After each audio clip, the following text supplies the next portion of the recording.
Hi there, football fans. Welcome to Goalside. Before we start, don't forget to participate in our lottery for a chance at a $100 Amazon gift card giveaway. All you have to do is like this video, subscribe to our channel, and write the hidden message you'll find later in the video in the comments. Good luck. Today we'll talk about one of the most genius players of all time, a man who stopped the clock, who made the impossible happen over and over, and the master of the ball himself, Dennis Bergkamp. Bergkamp was born in 1969, just in time to hear about the best Dutch player of all time, Johan Cruyff, who was conquering the world in 1970 with Ajax and Barcelona. Dennis grew up obsessively playing football on the streets, but he wasn't just any kid that caught football fever. Bergkamp had one of the softest touches his hometown of Amsterdam has ever seen. Most of the time I was by myself, just kicking the ball against the wall, seeing how it bounces, how it comes back, just controlling it. I found that so interesting, Bergkamp once explained, talking about his earliest footballing memories. Thus, it's no surprise that the biggest young talent joined Ajax's academy at just 11 years old. And just 1 year later, Cruyff himself attended one of the young team's training sessions and taught Bergkamp a thing or two. The young boy at the time would remember this for the rest of his life, as it was an opportunity to learn from the legend himself. And fate would have it that Cruyff gave Bergkamp his professional debut too. While the youngster was developing through Ajax's ranks, Cruyff became the club manager in 1985, and just a year later, he set Bergkamp onto the pitch with the senior side for his first time ever. Dennis repaid the faith and impressed right from the get-go. Soft touch, vision, and footballing IQ were unmatched, and nobody could believe their eyes as Bergkamp was still just a 17-year-old kid enjoying himself playing the sport he loves. Not only did he have technique out of this world, but Bergkamp was lethal in front of the goal too. He scored 29 goals in 1990-91, becoming the league's top scorer that season and showing that he could do it all. It was quickly apparent that Bergkamp was destined for bigger things, especially after leading Ajax to the first league title in 1989 and 90 after a 5-year drought. And it's no coincidence that Bergkamp developed his goal-scoring skills to the top level as time went by. He was not only a great footballer, but a thinker too, as he once clarified. Behind every kick of the ball, there has to be a thought. When I played in Holland, I always tried to lob the goalkeeper. People used to say, "Oh, you're always only trying to make a nice goal." But I said, listen, if the goalie is a little bit off his line, how much space do you have on his left or right? It's not a lot. And how much space do you have above him? In fact, Bergkamp became so good that he won the Dutch Player of the Year award not once, but twice. He deserved the honors in 1992 and 1993 as he led Ajax to the Eredivisie titles, as well as the UEFA Cup and the League Cup in 1993. The resume after years at Ajax was astonishing. 122 goals in 239 matches made up for the next big thing in Europe, and he was just warming up. Impressed with his skills, Europe's elite quickly came knocking. Real Madrid were desperate to sign the Dutch, trying to emulate their own Cruyff, but Johan himself advised the youngster not to go to Madrid, instead opting to join a Serie A side.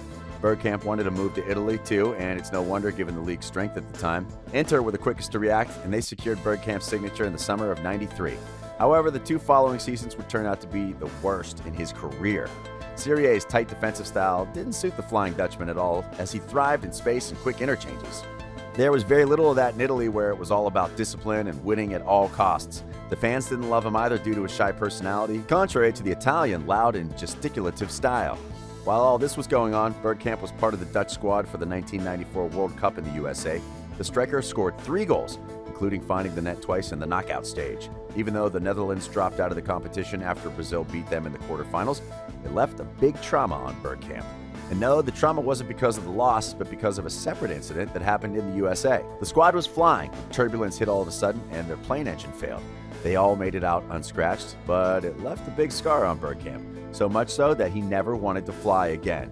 It only happened when he had no other choice, and it's a reason he skipped a lot of the international matches later in his career, earning himself the nickname Flying Dutchman. Talking about his fear of flying once, he said, "It got so bad I would look up at the sky during away games to see what the weather was like. Were there any clouds coming?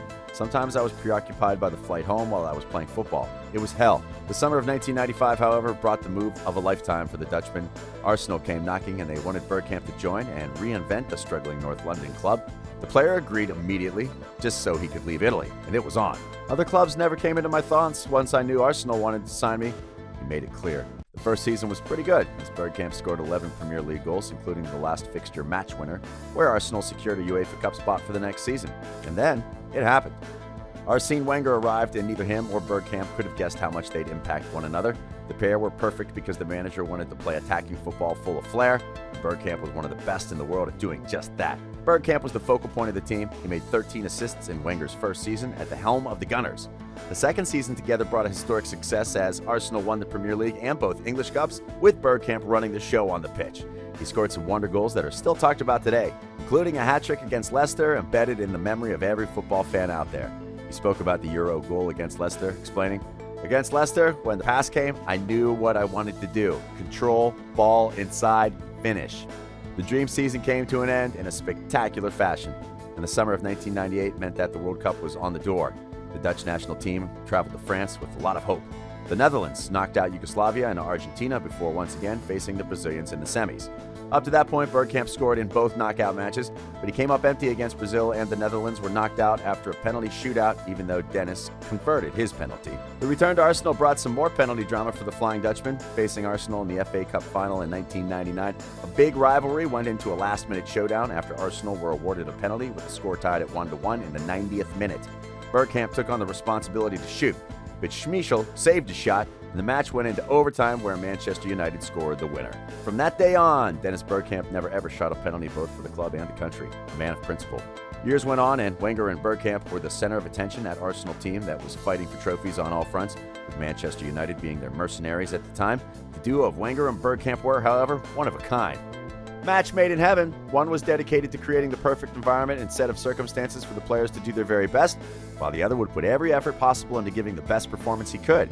Ian Wright praised Arsenal's tandem. Even though Bergkamp was getting older, the magic was still there. He produced one of the Premier League's historic moments in 2002 when he scored one of the most beautiful goals of all time against Newcastle, brilliantly getting past his marker and scoring a vital one for Arsenal after he was out of action with an injury for months prior. In fact, the goal was so good that it earned the title of the best Premier League goal of all time in 2017. Shay Given, the Magpies goalkeeper at the time, asked after the match, "Does Bergkamp have 3 feet?" Bergkamp himself was more than pleased after scoring. 10 yards before the ball arrived, I made my decision, going to turn him. I knew where Dabizas was. The thought was, just flick the ball and see what happens. Maybe he'll block it, or the flick won't be wide enough, or he'll anticipate and get 2 yards ahead. Or maybe he'll be surprised and I'll be 1 or 2 yards in front of him. As it happened, I still wasn't in front of him, so I had to push him off. So you need some luck as well. That goal was partly the reason why Arsenal won the Premier League title in 2001-2002 season. They didn't defend the trophy, but managed to create history by becoming the only club ever in England to win the Premier League title without a single defeat in 2003 and 4, earning themselves the nickname Invincibles. At the time, Bergkamp played in a deeper role, serving as a creative outlet, mainly for Thierry Henry, to score match after match. The Dutchman would remain at the club for 2 more years before finally retiring from professional football in 2006. It was a year where Arsenal unveiled their new stadium, the Emirates, and the first match ever at that stadium was a testimonial for Dennis Bergkamp, with multiple Ajax and Arsenal legends participating. Dennis Bergkamp will remain as not only an Arsenal legend, but one of the most brilliant people to ever touch the football. He scored, assisted, created, and entertained, insisting on making the game beautiful with each and every touch. We will end with Gary Lineker's words about the genius of Dennis Bergkamp. "One runs out of superlatives in describing him as a player. He has great vision, awareness, touch, finish, not to mention selflessness, which for a striker almost sounds like a contradiction in terms."